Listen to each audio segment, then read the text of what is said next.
Most Beef-a-Roo locations across Rockford have closed, and employees once again did not receive their paychecks on time. A company spokesperson says the issue stems from what they're calling a temporary payroll funding disruption. Daniel Burbank tracks the latest developments and joins us live outside one of those affected Beef-a-Roo locations. Well, Mike, we have just learned within the past hour that some Beef-a-Roo employees are planning to protest outside the North 2nd Street location. Our producer visited several locations around the Rockford area. Some, like this one on Auburn Street, are completely empty.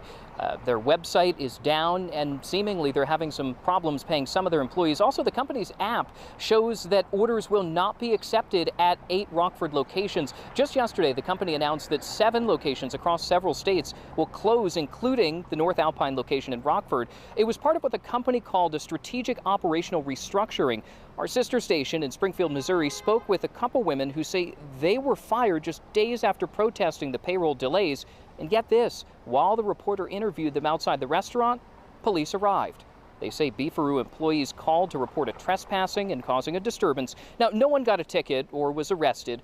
In June, employees were told that they would not be paid on time because of an unexpected interruption of funding during the payroll cycle.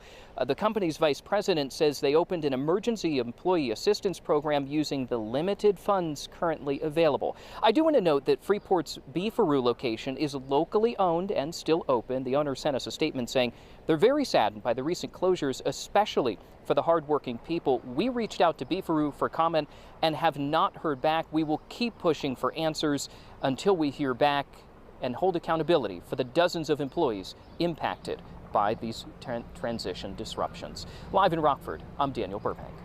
Sad what's happening to a local staple, but good to know that Freeport is still open. It is locally owned. And a former restaurant general manager says they resigned after the company owed them more than $3,000. The manager says they believe the company is taking advantage of people.